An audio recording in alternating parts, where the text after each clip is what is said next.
Hey, welcome to Tabletop Skirmish Games and episode 2 of our Beasts of Chaos campaign. I'm Lee and I'll be taking you through today's battle report between the Legions of Nagash and the Chosen.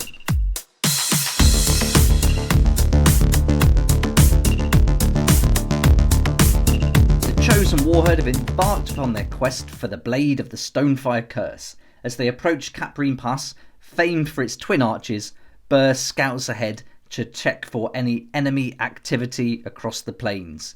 He spots a warband of approaching Legions of Nagash fighters and raises the alarm. The horns are sounded and the Beasts of Chaos muster their warband ready for battle. The Legions of Nagash also muster their warband and prepare for the onslaught. Great Bray Shaman Faulkner chooses his fighters from the Warcry campaign roster, and you can see this in the video that was out before this one, so you can catch up with all their history and backstory. And the dice for the Beasts of Chaos today will be the Agents of Chaos dice. For the Legions of Nagash, we've got the warband assembled, and they'll be using the Bringers of Death dice. The shield is made up of Great Bray Shaman Faulkner, Ungor Raider Burr, and Bestigor's Strayhorn and Vincent. In the hammer we've got Holiday, who's playing the Gore with blade and shield, Thornton, the Ungor with blade, mace and shield, and Gates, the Ungor with blade and shield. For the dagger we have Murray, who's an Ungor armed with spear and shield, and then we have 3 Ungor raiders, Shatner, Zane and Beringer. For the Liege's shield, we have a Necromancer, and he's guarded by 2 Graveguard and 1 Seneschal. In the hammer, we've got the Skeleton Champion and 2 Skeleton Warriors with sword and shield. And in the dagger, we have 2 Graveguard with shields and 2 Skeletons Warriors with shield and spear. The 2 leaders roll off to see who's going to get the priority, and straight away the Necromancer win and the priority goes to the Legions. The terrain for today's battle is Caprine Pass, and this is a homebrew set of terrain that represents the homeland of the Chosen. The layout represents the winding passage through the terrain that the Chosen will be passing through to embark on their campaign, and they must defend this at all costs against any enemy warbands. The deployment card is No Escape, the victory is the Gauntlet, and the twist card is Battle Frenzy, and the Legions will be taking the blue deployment zones. For the Legions deployment, the shield, hammer and dagger will all come in at the same time, and these will all come onto the battlefield at the beginning of round 1. For the Chosen Beasts of Chaos, the shield will come in at round 1. At the beginning of round 2, the dagger will come onto the battlefield, and then at the beginning of round 3, the hammer will enter the battle. The deployment points are marked on the map using the tokens that you can see here, the red and purple tokens. But before we deploy, let's resolve the victory card, and this is called the Gauntlet. Escape is the only chance of survival. The players roll off and the winner chooses who is the attacker and who is the defender. The attacker picks 1 battlefield edge to be the escape route. Any of the defender's fighters that finish a move action within 1 inch of the escape route can escape the battlefield. Remove the fighter from the battlefield, but do not count them as being taken down. If half of the fighters in the defender's warband escape, the defender wins the battle. If half of the fighters in the defender's warband are taken down, the attacker wins the battle. And for this battle, the defender will be the Legions of Nagash, and the attacker will be the Chosen Beasts of Chaos. With the victory card taken care of, now let's resolve the twist, and this is Battle Frenzy. A killing madness has enveloped the combatants, and they hack and hew at one another in a frenzy of blades and blood. Add 1 to the attack's characteristics of attack actions made by fighters this battle that have a range characteristic of 3 or less. Now it's time to deploy the fighters, and the Chosen go first, setting up their shield, and then after that the Legions of Nagash set up their shield, hammer and their dagger, and they all deploy at the same time in round 1. And don't forget that we've got the Chosen coming in with the dagger in round 2 and the hammer in round 3. And with all the fighters in place, it's now time to commence battle, so let's get stuck in with round 1. It's the round 1 hero phase, and the legions go first, and they end up with a double 2, a double 5, and 2 singles. The chosen, they roll next, and they're going to end up with a double 4 and 4 singles. And so they get the initiative, and they choose to make one of their singles a double with their wild dice, and the legions also make a double, so the initiative is going to go to the chosen. With the legion threatening their homelands, the chosen waste no time in getting stuck into battle as Strayhorn advances with 1 move action and then just takes a quick measurement to check, and yes, he could use his double here, the Bray Herd ambush, and that's going to give him an extra bonus move here that gets him within fighting range of the legions, and he's going to use 1 attack action now to deal some damage, and he gets 2 hits there. But don't forget, we've got the battle frenzy twist, so he does get to add 1 to his attacks characteristic. He rolls another dice, and that's another successful hit, and that's going to give a little bit of damage here. That's 6 points of damage going straight on that Grave Guard, and that's going to end the activation for Strayhorn. The Grave Guard with White Blade and Crypt Shield is not happy to be the first target of the battle, and so retaliates. He's well in range there, makes an attack. That's 2 critical hits and 1 hit, but he needs to do more than 10 damage, so he's going to roll again with his neck attack action. It's 1 more hit. Is that enough to take out our Bestigor? And it certainly is. That's good night to Strayhorn, a quick battle for him, and he's out of the game. He's taken down and removed from the battlefield. Not a great start, but that ends the activation for the Grave Guard, who's feeling pretty pleased with himself. Bird chooses to activate next and just checks he's within range there, and he unleashes his bow, and it's a fail. That first attack action failed. Rolls again, and does he cause any damage? No, that's a terrible start for Burr, and he ends his activation. Next up, it's the legions now, who are looking to do some sneaky manoeuvring to get to the end of the battlefield there. They have to reach that arch to escape the battlefield for the victory to be theirs. And with that movement, a double move, they end their activation.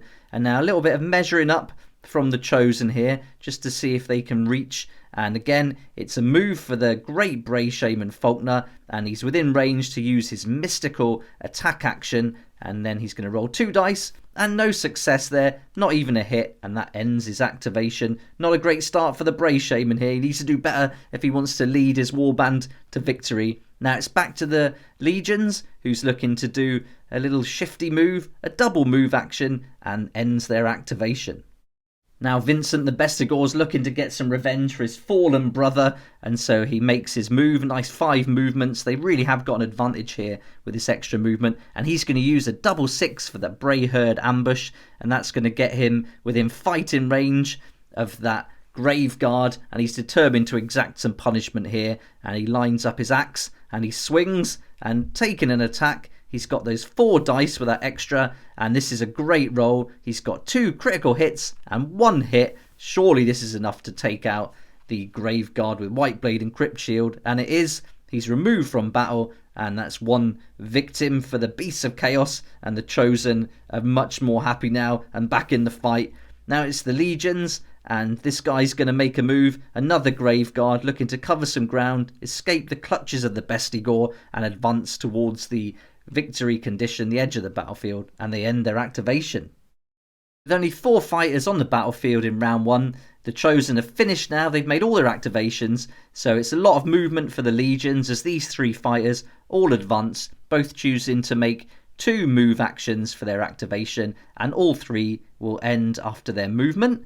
And now we're looking at the Necromancer here with his Grave Guard sneaking around the other side, and straight away all 3 of these Grave Guards are going to take a double, and they're going to use the ability, which is going to give them some extra movement, and this is the Shambling Horde ability. They're within 6 inches of their leader, that Necromancer, so they can take advantage of this, and this is going to really help them cover some ground and work their way towards that large arch, and that's going to be their path to victory as they escape the battlefield. So the legions are really choosing to drive forward here, trying to get there as quick as they can, trying to avoid any scuffles and avoid the battle and just advance towards that objective. The Necromancer does a double move too, and all 4 of those fighters end their activation, and that's going to bring us to the end of round 1. So at the end of round 1, we've seen lots of movement. We've got this circle of legions here who've moved forward, and they're going to be looking to come around the flank here and sneak through this gap to get to the victory condition. Then we've got the Necromancer here with his 4 Grave Guards, again looking to come around here and sneak to victory. And then we've already got 2 of the legions on the loose looking to head there as well. We've had the Bray Shaman, he's moved up trying to control that centre of the battlefield, and he's getting ready to move in either direction, and he can also use an ability that you might see later on that can drag these ones here back towards him. So that's going to be really interesting to see how that plans out. Then we've got Burr here, who's taking guarding the archers, and he can shoot arrows into either direction here. So he's really taking a strategic point, while the Bestigor has pushed forward, tried to make up for his fallen brother who got taken out early on. But he's also got his eye on this skeleton here, who's making a little run for it, looking to get there as well. So lots of movement going on in round 1, but now let's see where round 2 takes us. Now we're into round 2, and it's the hero phase. As the legions roll, they're going to get a double 3, a double 5, and then 2 singles. And then the chosen are going to roll for their hero phase, and let's see what they get. They get a double 1, a double 5, and a double 2. So a great roll there, and the wild dice for the legions, they decide to make another double, and the chosen turn a double into a triple, and then they're going to keep the initiative, and they're going to put their players on the battlefield now. So here we see, this is round 2, we're seeing the dagger coming into play, and they're really taking advantage of the height here. They know this ground well, and so they've got that height. But it's the legions who are going to go first, and straight away they're using the double rush to add 1 to the move characteristic, and that's going to take the first fighter off the battlefield. They've reached the objective, they weren't messing around, and this first Legions of Nagash fighter has fled the field and is working towards that victory. Now the Great Bray Shaman has got to slow this front down. He's got to stop these guys escaping, and he rolls with his attack there. He gets 1 critical hit, that's not enough, rolls again, and that's a little bit of a fail, but still 6 points there, damage points going on the fighter. That's not bad as he ends his activation. The legions are now activated again with the double movement. That's going to end the activation for the Graveguard, getting closer to the battlefield edge there. Now the Bestigor measures up, and he's going to come in and slow this little movement down from this guy on the side. And he's got enough there to make an attack. But first he's going to use a triple bestial charge, and this is going to inflict 5 damages straight away onto this skeleton warrior. And so that gives him a nice head start, ready for a great swing of his axe. Let's see what he does here. And this is really good. He's got 3 hits. That's surely enough to take out this skeleton. And with 11 points in total, that's another victim to the Bestigor. And this guy's having a great round so far, as that skeleton's removed from the battle and he ends his activation. The legions keep pushing forward now. Another double move action during the activation, and that ends the turn for this skeleton warrior. And now it's over to Burr for the Chosen, who's protecting the archway, and he's going to let off some arrows here at the Graveguard, and he rolls. Are we going to get some damage? That's 1 hit. He needs to get 5s or 6s here, and he rolls again and a fail. So just 1 hit, and that's just 1 point of damage, but they're slowly bringing this Graveguard down as he ends his activation. This small group at the back here, the skeleton champions and the skeleton warrior, all pushing forward, trying to cover that ground, ending their activation again. And now it's the turn of the Ungor with the spear to get right in front of that Graveguard and try and slow him down a little bit. And he's going to use a double ability here to add 1 to his attacks characteristic. And he already gets 1 added to it already. And this looks like a great roll. We've got a hit and 2 critical hits. And this is going to be more than enough to take out this Graveguard. Regardless of their crypt shield, it wasn't enough to defend them against the Ungor. And another victim falls to the Chosen and is removed from the battlefield. It looks like the legions are sticking to their plan here, driving down the flank as the skeleton champion moves forward with a double move action and ends his activation. But don't forget we got the necromancer there, and it seems one of the Ungor raiders has spotted them trying to sneak around, and they're not in cover, they're in range, and he uses a double onslaught to add 1 to his attack characteristic, shoots 3 arrows, they all miss. He's not fast enough to catch them, but he can shoot again, and is he going to hit this time? It's 1 hit, so that's 1 point of damage taken for the seneschal, and that ends the activation for our Ungor raider. They've got to get these arrows on target though if they want to do any better than this. But it's back to the legions now as the Grave Guard with Great White Blade pushes forward. Looks like we're getting a double move action there. And he's also going to use that Shambling Horde. This is getting a lot of use in this battle to really drive forward. And that's going to give him another 3 inches of movement there. So that's a great move. And he's edging towards that battlefield edge. He's escaping the arrows and working his way to victory as he ends his activation. And now we're just looking at a little sneaky move here. What's this Ungor Raider up to? It's less than 3 inches as he jumps down, so he's not going to have to be tested for falling damage here.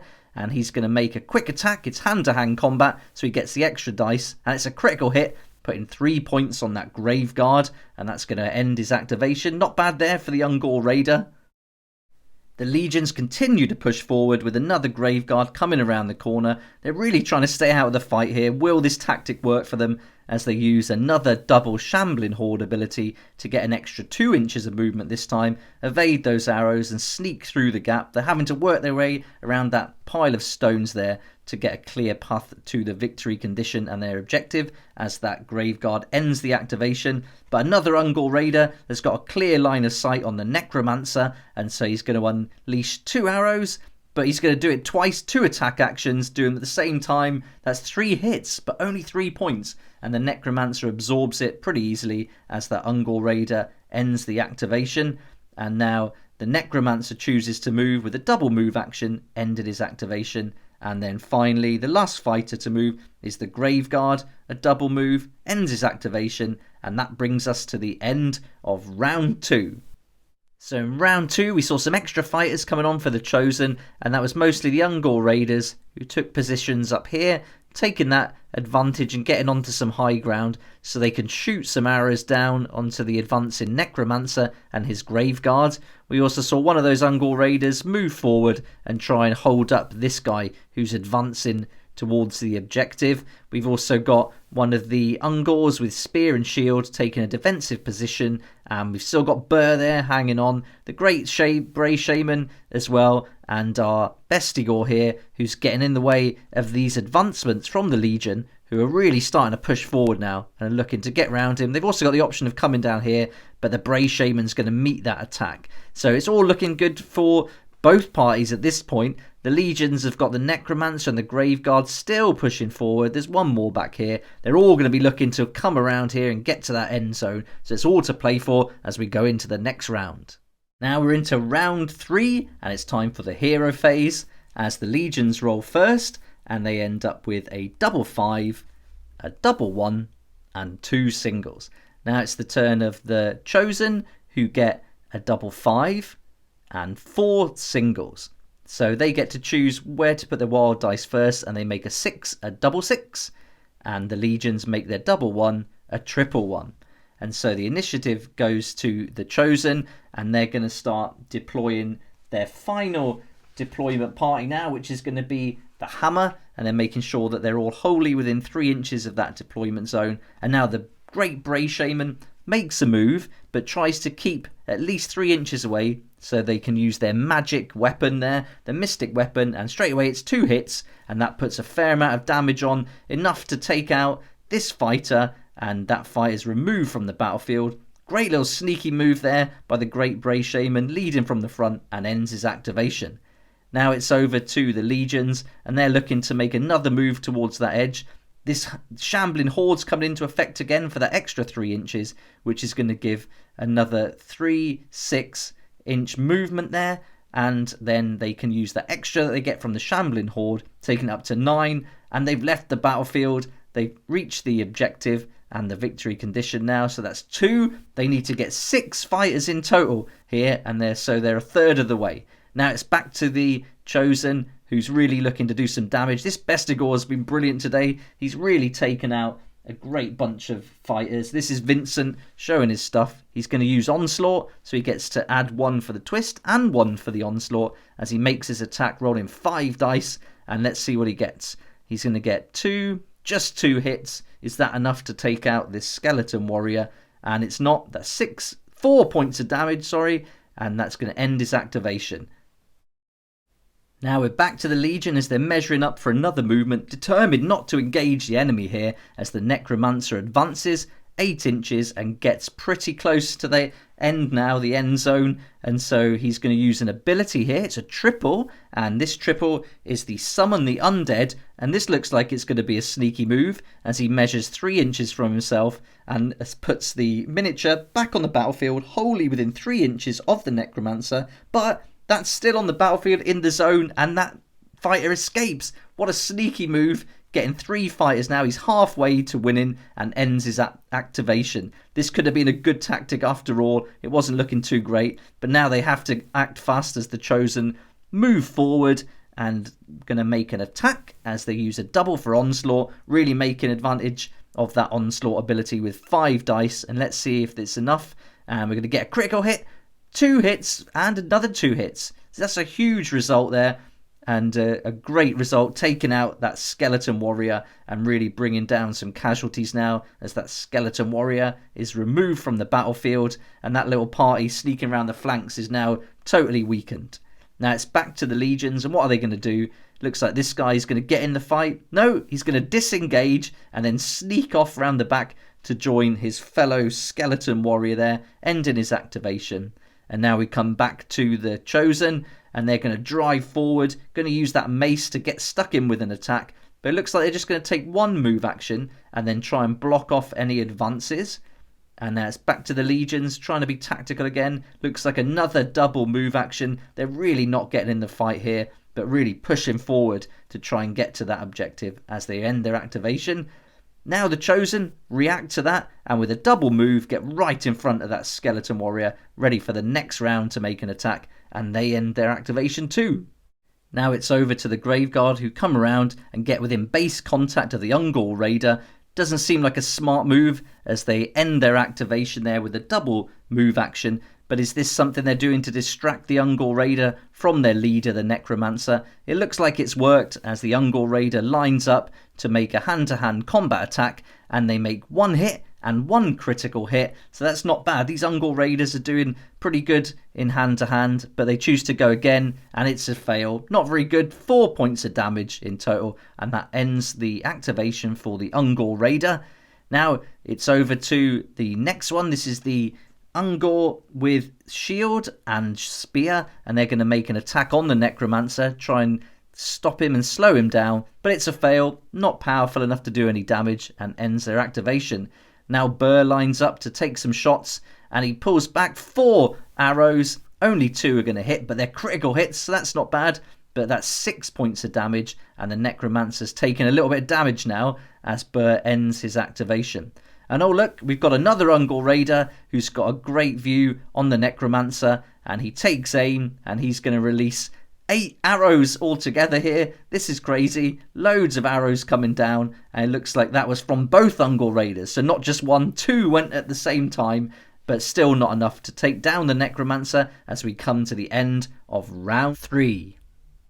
Now we're at the end of round 3, and the Necromancer was really sneaky getting into position here, being able to get those extra fighters back on the battlefield with that triple ability, and now sees 1, 2, 3 Legion fighters who've escaped the battlefield. So it's really close right now. We've also got 1 more Graveguard here, another Skeleton fighter here, and here. So they're really causing some problems. This guy's going to be looking to bring in more of those fallen fighters in the next round with the triple. So the Chosen really have to take him out here, as this one's looking to move forward, also distracting this Ungor Raider so he doesn't make an attack on the Necromancer. So that's pretty interesting. We've got the Bray Shaman still holding that centre ground, and we've got Burr still looking after the archers, while here, here and here we've got that third wave, that third deployment of the Chosen who came in with as the hammer, and they've really pushed back against the advancements down the flank of the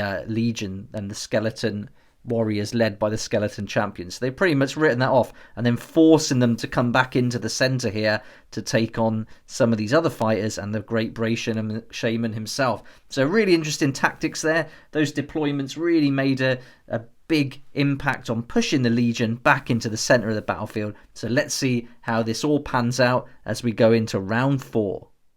Now it's round 4 and we're straight into the hero phase. Let's see what the Legions can do as they roll, and it looks like they've got a double 5, a double 3 and 2 singles.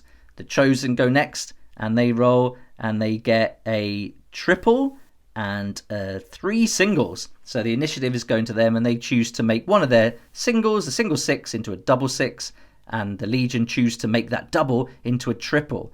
And now they roll for the initiative and that's going to go to the herd. So the Chosen get that now, and that's a really good move. They really needed to win that. And it looks like we're going to get a new ability now coming from the Beasts of Chaos leader as he uses his ability to drag that Necromancer towards him, that full amount in inches to the value of that ability, and he's then going to attack him straight away. And it looks like 2 attacks are coming in, and how much damage are we going to see? Looks like we got a critical hit there and 3 hits. Is this enough to take that Necromancer out? As we see 10 points of damage, 7 points, going on. It's not enough. That ends the activation for the Great Bray Shaman. Now the Necromancer is determined to get away and get back towards that end point there as he disengages up to 3 inches. And then let's see what he does for his second action. It looks like he can move. He can reach it if he wants to escape, but he's not going to. He's going to use that triple ability again, that Summon the Undead. And it wasn't sneaky enough to get the Graveguard back on the battlefield and to escape, but he certainly got him close enough, and now that's going to put 5 damage points back on, so he's ready to go. Oh look, the Necromancer's left. He's chosen to leave the battlefield with his next activation, and that now takes it up to 4 fighters who've lost, so they only need 2 more and they could actually win this. So the Legion really have to do something here, and so the Bestigor moves into action, uses his triple ability. This triple is called Bestial Charge, and that's going to immediately put 2 points of damage here on this skeleton champion. And with 1 action left, it's going to be an attack action. And look at this, we got 3 critical hits. Surely that's going to take out the skeleton champion. It's going to destroy him with a huge amount. That's a total of 14 damage points. The skeleton champion's down, removed from the battlefield, and now things are getting really close. Now it's back to the Legion, who leaves the battlefield, and now this is 5 fighters who've made the objective, and so they only need 1 more and they could actually win this. They could steal a victory here. So it's time for the Chosen to really get into action now. They have to take out this Graveguard. It's so important. And this guy rolls again, the Ungol Raider. He's going to make 1 critical hit. He's going to go again. It's another critical hit. He really needed that. And let's see with those 2 hits as well if it's enough to take out the Graveguard. We got 3, another 5. That's it. He's out. The Graveguard's taken out of the game. He's removed from the battlefield. And that Ungol Raider did really well up close in the hand-to-hand combat as he ends his activation. Now it's down to 5 victims and also 5 fighters who've escaped. So there's 1 Legion's fighter left on the battlefield. And if the Chosen can take him out, they win victory. If the Skeleton Warrior can get to the end point, then the Legions will win. So it's really tight here as he disengages, then makes a move action, ends his activation. He's really close, and in the next round he could actually make it. So now let's have a look what's going on here. Looks like the Chosen are going to make a move. The Ungol Raider jumps down, and is that 3 inches? Yes, so he has to check for falling damage. He just takes 1 point of damage, and then Zane lines up a shot and tries to take out that final Skeleton Warrior. Does he do it? We're going to get 1 through, it looks like. That's 1 hit, 1 point of damage, but there's 7 more to go. So let's see if they can do it in this round. And now it's back to the Chosen. So there's no more Legion fighters who can activate. And this is the turn of Burr, who's had a great game. And he gets 2 critical hits. This is awesome. Is it enough? No, it's not. 6 points of damage. Burr ends his activation. He's done really well guarding that archway. And now the next fighter advances, catches up with the Skeleton Warrior there, and he rolls his attack, and that's 2 critical hits. This has got to be enough now, and it certainly is. The Skeleton Warrior is out of the game, and that looks like it's game over. the Beasts of Chaos, the Chosen, have won, and the legions did not make it to that end point, and they did not meet the objective. So there we go, the victory goes to the Chosen, and what a great job they did of hacking down the enemy and preventing 6 of those skeleton fighters from escaping the battlefield and through the arches. So the legions of Nagash head back home with their heads held in shame as the victory goes to the Great Bray Shaman Faulkner and his war herd, and they laugh and cheer, blowing their horns in victory as the necromancer leaves the battlefield for good.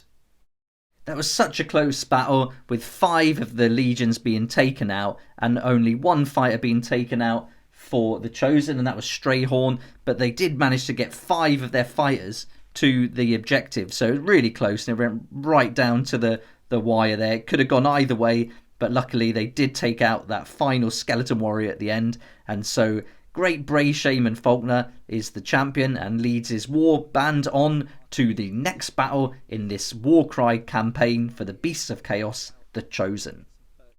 I hope you enjoyed the battle report and episode 2 of the Chosen campaign, and now we're going to go on and do the aftermath sequence, which I'll do in a separate video, so come and join me for episode 3. And if you missed it already, the first episode of this series introduced you to all the fighters in the warband, so you got to meet them and find out a little bit about their background. So if you haven't seen that already, that's up on the channel. In the aftermath video, we'll update the Warcry warband roster, and we'll go through all the fighters and the leader to see if we get any artifacts or destiny levels. So I look forward to seeing you for that next video, which will be up on the channel straight after this one. This will be an ongoing campaign now for the next few weeks, where we work through Fit for a King campaign from the Warcry Agents of Chaos supplement book. So I hope to see you in the next video, and I can't wait for the next battle. But thanks so much for watching. Please like if you like it, subscribe for more videos like this, and don't forget to hit the notification bell to join me next time on Tabletop Skirmish Games. If you like this kind of content and would like to support the channel, then please check out my Patreon page, and thanks to everyone who's joined so far. It's really awesome. We hang out on Discord, talk about the hobby, share ideas and help each other out, and you'll get some perks there that you're not going to find anywhere else. So I'll put a link in the description, and it'd be great to see you there.